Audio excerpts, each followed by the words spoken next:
Hello, hello, hello. It is Sunday night, November 4th, and I am doing a podcast on team building by request. Um, if you have any other requests, always just tweet me or Instagram me, and I'll try to get around to it. I love doing these things because I'm able to refer people to my podcast when I get emails or questions because I love to be open and available to you. So, I put together a quick 5 points. This actually might be really quick on how to build your team. And obviously, this is my opinion, how I built my team. I have people that I never really like to say work for me because I feel like they more or less work with me and I work for them in a sense. Um, I'll get around to how I choose people and how I end up working for them, but understanding the philosophy and sort of how you should approach working with a team, especially if you're like an entrepreneur or a self-starter. Working with a team can be difficult because you're used to doing a lot of things by yourself, but you have to get to a point where you realize you can't get ahead unless you have a team. So, number one, I'll dive right into it, is recognizing your weaknesses. I pick people who are very good at the things that I am very bad at. And it takes a lot of maturity to recognize what your strengths are. And so there's on my team, I have someone who I can literally, I have this thing, and people who have worked with me will tell you, I will have a great idea, but I can't flesh it out. Like I can't explain it to someone in terms that would result in a check or something that is a viable business idea. And so I have someone on my team that I can say, okay, this is what I'm thinking or trying to say. Help me pare this down into two or three or 10 sentences so that someone else can understand what I'm saying. I'm an extremely creative person, and at times I have a hard time articulating myself. And if you can't explain your business or the idea in a couple of sentences, then you don't really understand it. And so I have someone who helps me with that.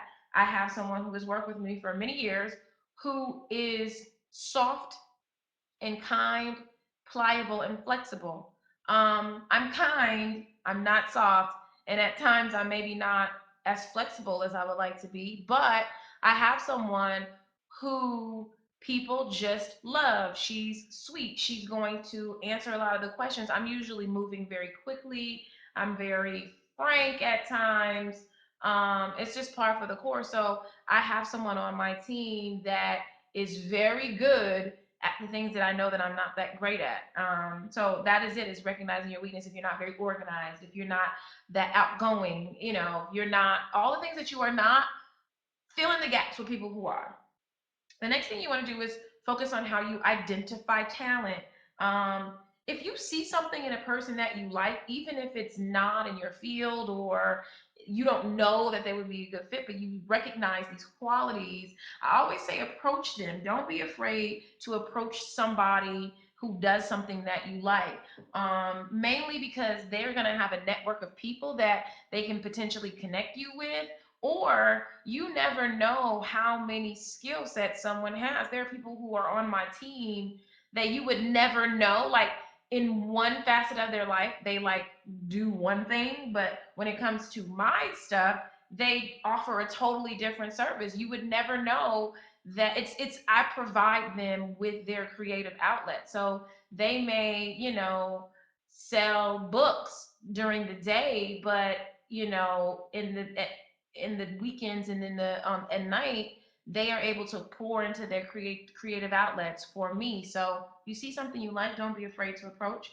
um, Next thing is, give once you've picked these people, you got to give them room to be who they are. I have connected some people with some of the people that I've worked with, and they see the work that they do for me and they expect the same thing, but they don't really understand that my relationship with them is, I give them some bit of guidance. These are the guidelines for what I need for whatever you're doing to do these five things. But as long as it hits the five things that I need, however they choose to do it doesn't bother me. I can't obsess over how people do what they do as long as my needs are met. So that's going to cut out the micromanaging.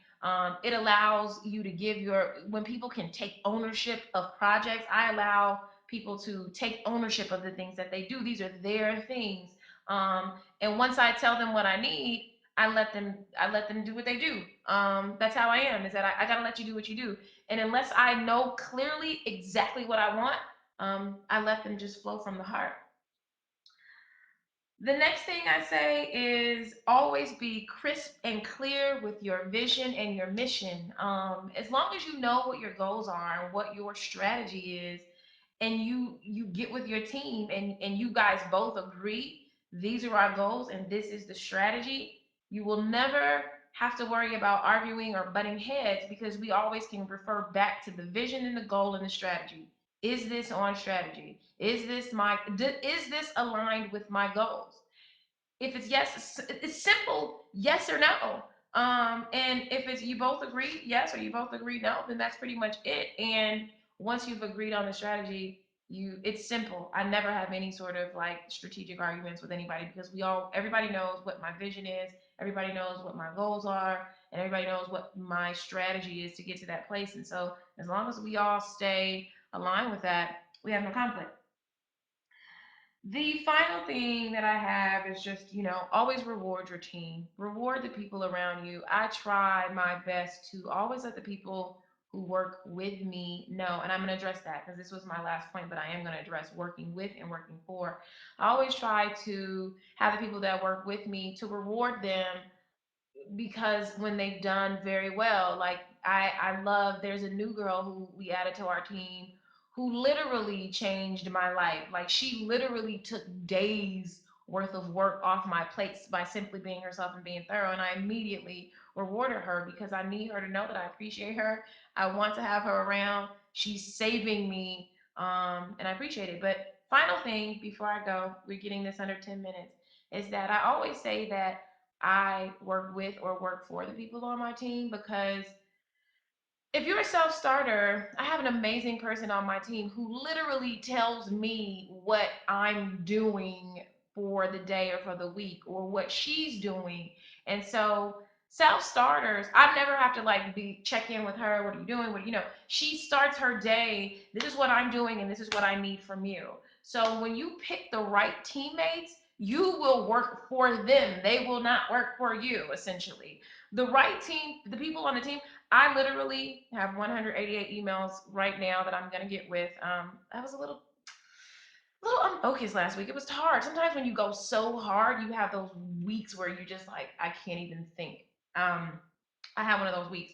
And so the people on my team, I literally have things in my inbox of things that I need to complete from my team. I push myself, I have my own work, and then the people around me have work for me as well. And that's how you know you've got good people on your team.